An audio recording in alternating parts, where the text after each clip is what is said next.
Assalamualaikum warahmatullahi wabarakatuh. Nama saya Maulana Gumaria. Di sini saya akan mencoba mengcoding dan saya ambil dari GitHub dengan judul Analisis Sentimen Kebijakan Pemerintah mengenai COVID-19 di Indonesia menggunakan metode naive Bayes classifier pada sosial media Twitter. Ada beberapa proses yang dilakukan, yaitu yang pertama menggunakan proses crawling data atau pengumpulan data. Sebelum melakukan pengambilan data, dilakukan beberapa proses, yaitu yang pertama, autentikasi API Twitter menggunakan consumer key, consumer secret, access token, dan access token secret yang didapatkan dari registrasi akun developer. Jadi sebelumnya harus registrasi dulu ke Twitter developer. Nah, ini kebetulan API Twitternya tokennya sudah terlalu expired, jadi saya ini sudah daftar Twitter developernya juga, namun harus penggunaannya harus premium, jadi nggak bisa gitaran, ini error hasilnya. Oh ya, untuk yang pertama kali kita harus install Twitter-nya terlebih dahulu. Setelah berhasil diinstal, maka Twitter-nya kita import.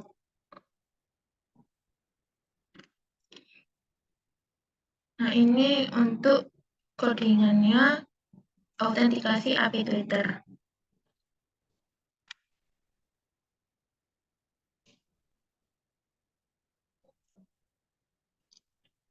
Nah, pada ini membuat array kumpulan data sesuai kolom dan memasukkan ke dalam array data tweet.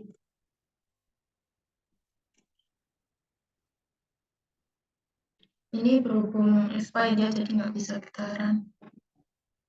Kita next ke rolling data. Pada proses rolling data ini, proses pembersihan data. Langkah pertama yaitu mengecek apakah ada data kosong dari data yang sudah didapat dari proses crawling atau pengambilan data.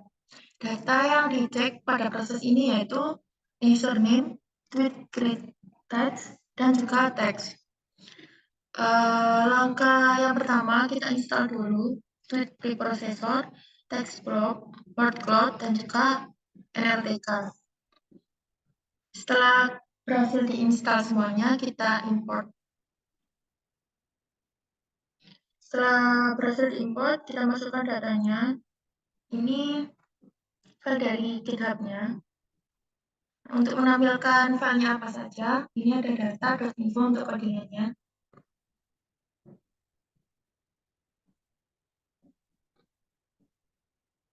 Ini pengambilan sampel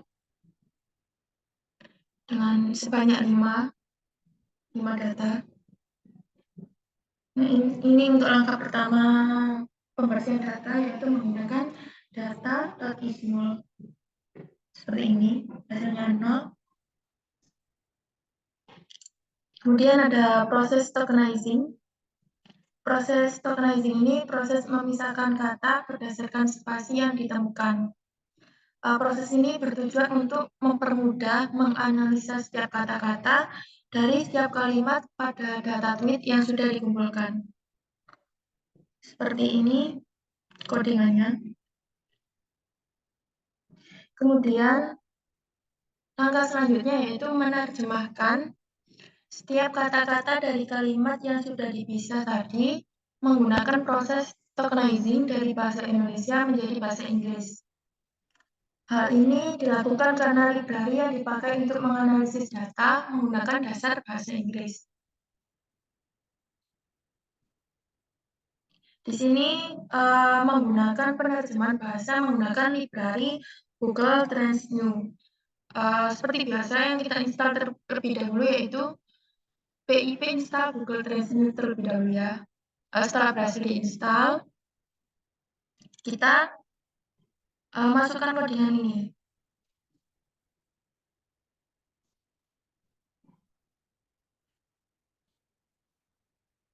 Kemudian Langkah selanjutnya yaitu menerjemahkan kata-kata dari setiap kalimat adalah proses stemming data. Proses stemming data ini digunakan untuk menemukan kata dasar dengan cara menghilangkan kata imbuhannya.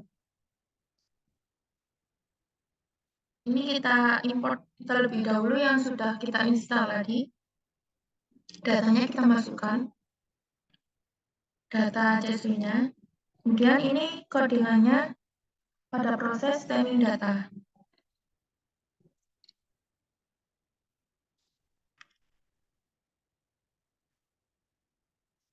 Nah, selanjutnya ada proses pemodelan data menggunakan text block. Ini text block tadi sudah kita coba import. Langkah pertama, data yang telah di-crawling atau dikumpulkan tadi dan Wrangle yang telah dibersihkan, kami simpan ke dalam GitHub untuk kami gunakan dalam melakukan pemodelan data di Google Colab ataupun menggunakan Jupyter Pythonia. Kita memanggil data yang telah dikumpulkan.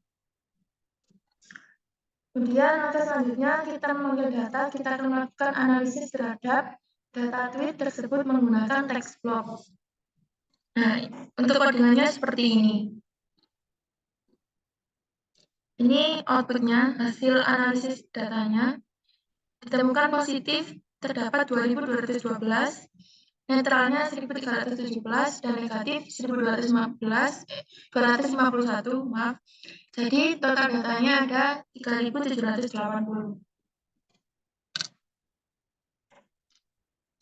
Selanjutnya, kita melakukan analisis data tweet, maka data tersebut akan menambahkan kolom klasifikasi ke dalam datanya. Dengan cara codingan seperti ini. Nah, ini untuk outputnya.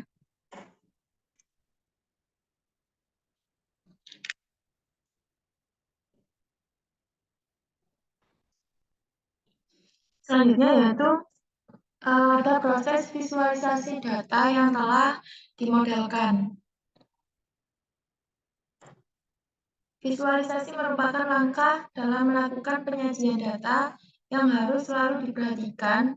Melalui visualisasi kita dapat memperlihatkan apa yang kita olah dan apa yang kita proses dalam suatu data tersebut hingga menjadi suatu sajian yang lebih jelas serta mudah dipahami. Adapun proses visualisasinya yaitu seperti ini.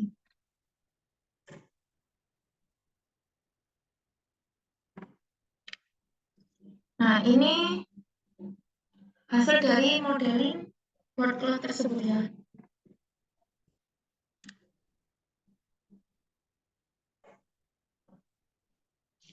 Jadi di sini banyak terlihat kata-kata positif yang dihasilkan dari pemodelan workload yang telah kita lakukan.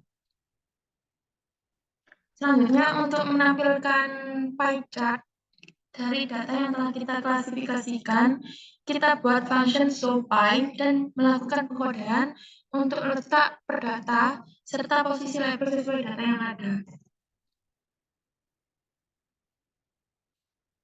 Nah, ini hasil dari pemroses pemodelan chart pie yang telah kita lakukan.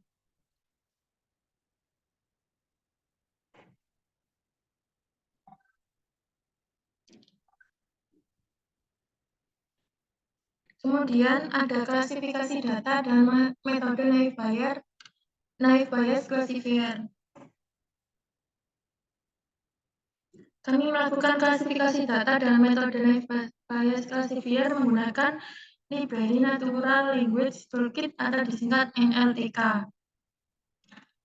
Gimana untuk langkah-langkah melakukan klasifikasi datanya?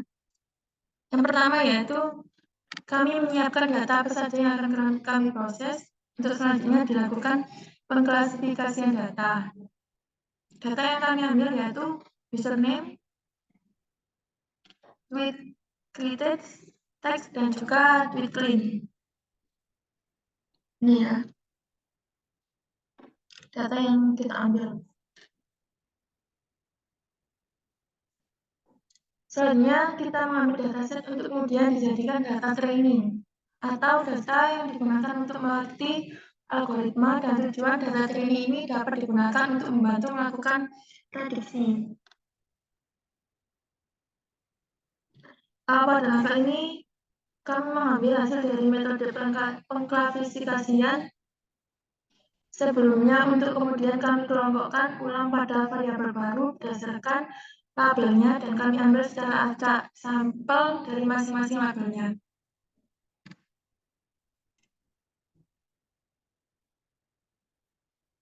Nah, ini codingannya. Kemudian pada masa ketiga, kami melakukan pelabelan data ulang dengan menggunakan metode naive Bayes classifier.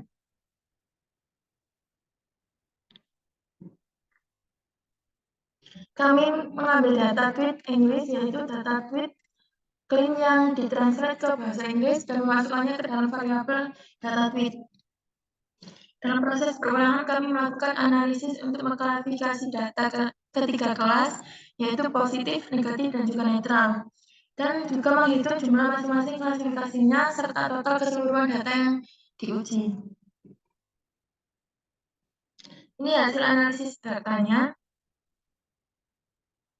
Menghasilkan positif 2.294, netral 1.297, dan juga negatif ada 189. Jadi total datanya ada 3.780.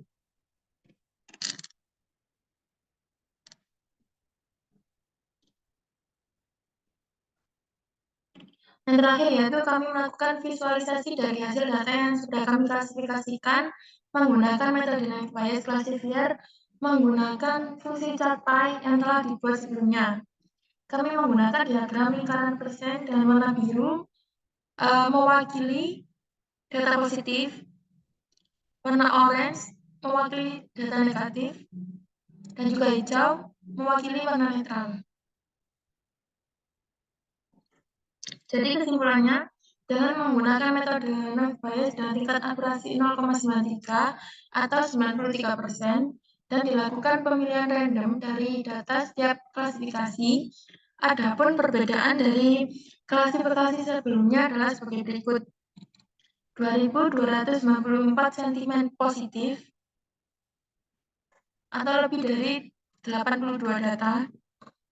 Sentimen netral terdapat 1.296 atau lebih dari 20 data, dan juga sentimen negatif terdapat 189 yang dimana kurang dari 60 data. Sehingga dengan data tersebut dapat disimpulkan bahwa masyarakat mayoritas menanggapi kebijakan pemerintah mengenai vaksin dengan positif.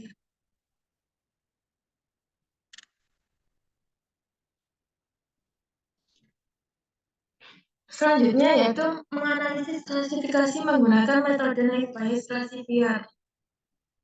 Setelah melakukan klasifikasi, kita dapat melakukan pengecekan perubahan data yang dilakukan saat menggunakan metode naive Bayes classifier dengan membandingkan perbedaan pada kolom klasifikasinya sebelum menggunakan kode berikut.